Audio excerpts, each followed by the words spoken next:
but we do have James in San Diego. Hello? Hello? Hi. Hi, thanks for holding. Oh, thank you. Yeah, I have a question, kind of a question comment. This is my first time on the show, actually. Mm-hmm. So, what I'm wondering is, what do you guys think of the whole megachurch thing? Because I know it's been around maybe 30 years in the USA. And especially out here in California, you have a lot of the Calvary chapels. I don't know, are you guys familiar with California too much? The religious spectrum out here? Oh, we have plenty of megachurches here. In fact, that's what my fiance and I went to last month. I suspect that we have probably even more of them down here in old Tejas, which is South Central, BFE Jesus land, right? So. What about Osteen? Because everybody, they don't really like him in California too much. I know he was just out here, Joel Osteen, Lakewood Church, in Houston. Mm-hmm. Yeah. But I bet you guys do this. They have a high turnover rate at that church. Those mega churches, especially Joel Osteen, they'll only stay there for 1 to 3 years and then they'll leave. Mm-hmm. Okay. Yeah. Well, there are fundamentalists, right? They are? No. I was going to say fundamentalists hate guys like Joel Osteen and Rick Warren, and so because what they've done is they have commoditized. Well, or commodified. Yeah, they're essentially being really honest about doing what all the other churches really are doing, and hoping you don't notice, which is it's a big business, right? It's about the money. Right, just bring them in and cycle that cash through, and we have hundreds of millions of dollars coming through, and that we don't have to pay taxes on, and that totally rocks, and we love it.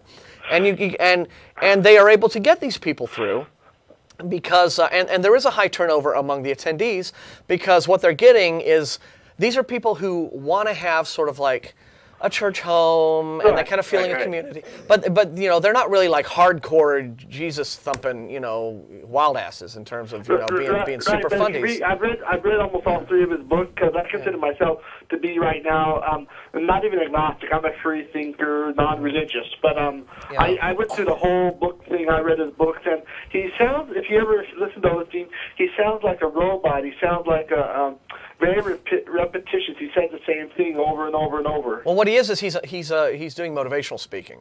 Okay, he's essentially preaching led to motivational speaking, right? And then now they've brought it back into a church format. So he, as a preacher, he is doing it as a motivational speaker, and that's how he's able to get a larger percentage, a much huger, 35,000 people in a megachurch as opposed to his little, regular little churches, simply because he makes it all generic. He'll have a few platitudes about God that aren't so strong that they alienate people, but it's mainly all about, feel good and you can do anything and everything's awesome and you're great. It doesn't surprise me that there's a high turnover. California, we have the whole Calvary Chapel thing. Are you guys familiar with them? Chuck Smith, Calvary Chapel? Not specifically, but we probably know the type, yeah. Well, they've been around since the 70s or so. I'm only 32. But what I mean is, it seems like wherever you go, the mega churches are kind of different. Out here, they're cool churches. You know what I mean? No, they're just like that here, too. Yeah. I mean, they're like, you see signs on billboards with, like, a pair of grungy jeans on legs, and there's a guitar lying around. And I got a flyer. Like, come to our church. I got a flyer from I think it's a wannabe megachurch. It's a new church here, like in my end of town, south of town. And the front of the flyer said on it in big red, sort of MTV-ish looking letters, "Church sucks."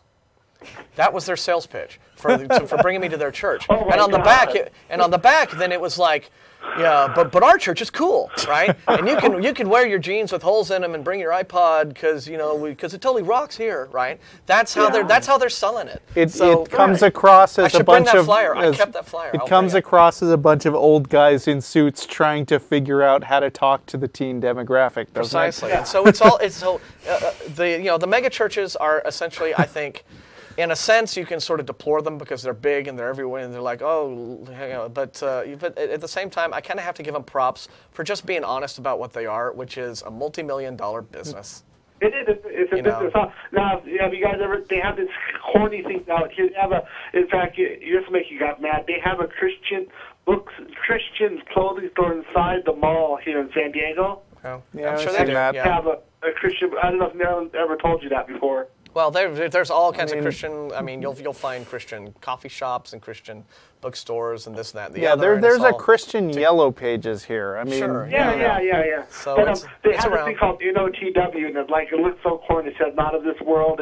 They put it on their cars and stuff. And it all looks gangsta with the T-shirts. Yeah, we know. It's a business. It's a business. It is. And at least they're being honest about we're just making money here.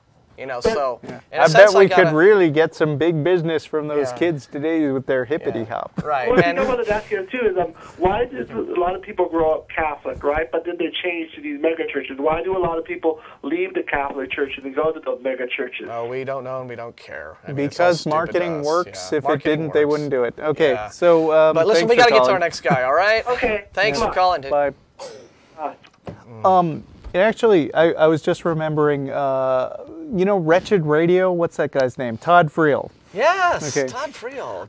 I listened to him once do a big rant about VeggieTales. And his thing there was that, oh, sure, it's nice to get the kids in, thinking that this is all nice, happy stuff. But then they grow up and they're like used to thinking of Jesus in the same context as Barney the dinosaur and their cartoons. And then that makes them more likely to turn away from the church. Yes, that's the whole point. Because that's what Jesus is. He's a storybook character. Yeah, and I mean, my thing is, he's all worried about them making kids think of him that way, and it's like, no, they're catering to them, because church is already dull unless you make up these silly stories about them, and it's not, and ultimately you're damned if you do, damned if you don't, because if you keep the boring stories, then you're going to lose members because your church is lame, and if you just make them sound hip, then you certainly don't want to encourage critical thinking because that'll turn them away. Yeah.